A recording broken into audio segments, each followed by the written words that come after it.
Okay, we're starting Kirby World 5, Level 3. Yay! Oh, cool, you have a new power. Yeah, double electric. So that's electric and electric. I kind of like how if you just combine two elements, you just get a super form of it. Yeah, I really like that as well. I can't remember what Fire's fire was. I remember the two spike eventually turns Kirby into like a Swiss Army knife. What do you ask for, fire and fire? Yeah. I think one fire is just where he turns into a ball and charges at the enemy. Yeah, it's and kind of two like a fires is like where he turns into like a giant phoenix. So okay. So like one fire is the tiny bird and two fires is the massive, oh my god, being of destruction, run for your lives. Exactly. I remember electric because we were talking about that. It's just a giant kind of gyroscope of lightning just constantly around you. Yeah. It's actually one of my favorites in any game. It's just the electricity power. I really like it. One of my favorite incarnations of it was in the DS games. I wonder if this acts like it. Oh, what just happened? It looked like he was inside the electric thing. Don't know. Hurt him. Maybe it's like if it's inside it, it doesn't hurt him. He has to actually be touching the outer area there, the electric might lines. make sense. Doesn't it get smaller as you continue to use it? I think like when you move around it gets smaller. I'm not completely sure how it works. Hold it down, does it get smaller? I can't remember if it's that or if you just move around.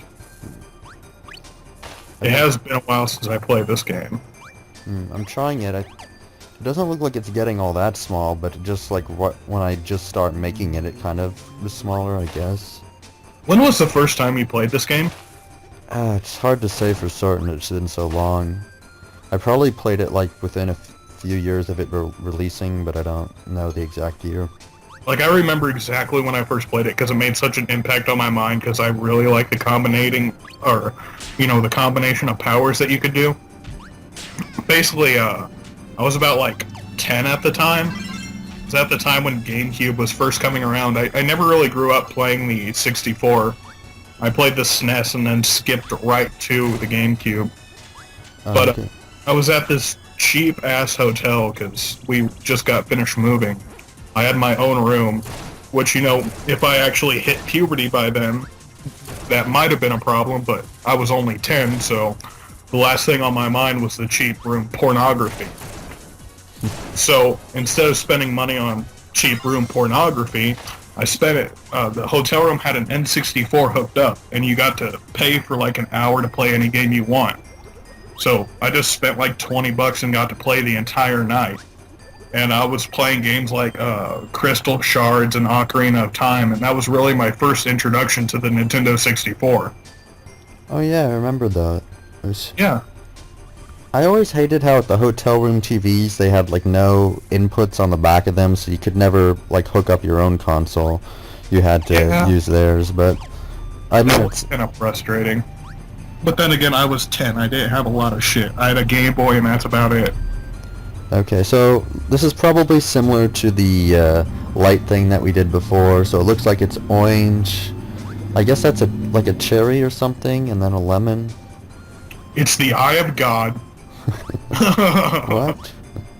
It's the Eye of God. Okay, so I guess... Why'd you press green? I thought you said it was a lemon, you dick. On second thought, I'm kind of leaning towards lime. Well, you were right anyway, but still, fuck you! Second-guessing piece of shit. Well, I got it right, didn't I? Hey, what's happening there? Look at that. The lines are going right through him, and he's not even being damaged. I don't know, but it was hilarious to watch. So... Looks like Kirby isn't all-powerful, are you, bitch? Who's the god now? Still Kirby. I guess it's possible that if an enemy is behind a wall or something, it won't... Oh! In the face! Crap. That isn't good. Okay, so I'm still alive. I get to start on this part, but I lost my electric power. It does make me kind of sad that my Nintendo 64 story is a lot less illustrious and all that shit than a lot of people's others, because mine was, me sitting in a sleazy hooker hotel playing Nintendo 64. Other people's always talk about how they grew up with the console and how it holds such high nostalgia. It's like, yeah, I played A Link to the Past a lot. Other than that, I played my Game Boy until the GameCube came out. Played the shit out of the GameCube, though. Did you? Let's see, I actually kind of got the GameCube later in its lifespan, so I was kind of more into the Nintendo 64 and the Super It was Nintendo. kind of the opposite of me, because like I played the Nintendo 64 way late into its lifespan, like when they stopped making games for it. You know, that's the system I grew up on playing along with the regular Nintendo, because my dad was a gamer, so I grew up with the Nintendo and the Super Nintendo.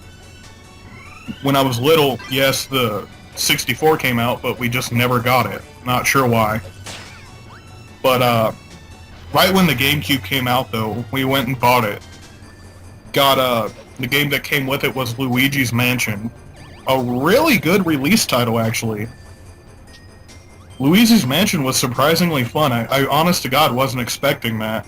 Oh yeah, Mansion was great, a lot better than I was expecting to. Yeah. Did you ever play the 3DS version of it? No, Like, I wanted to. two? I really wanted to. I just found myself not playing my 3DS enough, so I kind of sold it. I might get it later again, like when the new Pokemon comes out, and I have a stable job and all that shit. But for right now, I'm kind of happy just being a PC gamer. Okay, fair enough. But, you know, handhelds from Nintendo will always hold a special place in my heart. So you said you got the Super Nintendo and the GameCube and played those a lot, so what other handhelds did you play, like the Game Boy? Well, like I said, I started out my life playing the Nintendo and the Super Nintendo when I was a kid. I'd play a lot of Link to the Past, Super Mario World, those shitty football games, SimCity, all that good stuff. And right in the era when I was still playing the Super Nintendo, I got probably the greatest gift I've ever received. I met my half-brother for the first time. He came down to visit. And he gave me his old Game Boy with a copy of Pokemon Red. So basically I stopped playing the Super Nintendo so much and constantly played Pokemon Red. We can continue this discussion next time since the part's almost over. Alright.